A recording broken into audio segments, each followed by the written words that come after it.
Government Unit of Ilocos State through Honorable Manuel Villahermosa.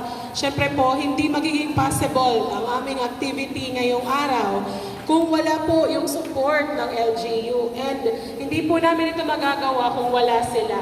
Hindi po kaya ng SLP lang. So thank you po for the very, very fruitful partnership. Lalong-lalo na po sa ating SLP staff, sa ating livelihood focals, kay Sir Roland, kay Sir Leonard, Miss Hazel, Miss Abigail, kay sa MC natin. Sa lahat-lahat po, lalong-lalo na sa nag-provide ng food. Siyempre po, hindi nagutom ang ating participants. And maraming salamat po sa inyo. Sana hindi kayo magsawa na ipagpatuloy po kung ano ang nasimulan ninyo.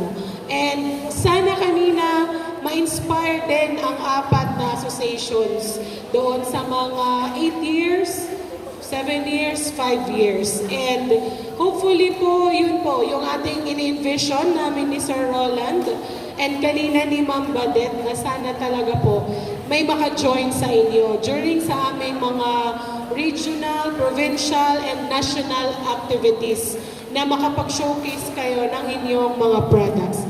Once again po, thank you very much. Good afternoon and amping po sa biyahe.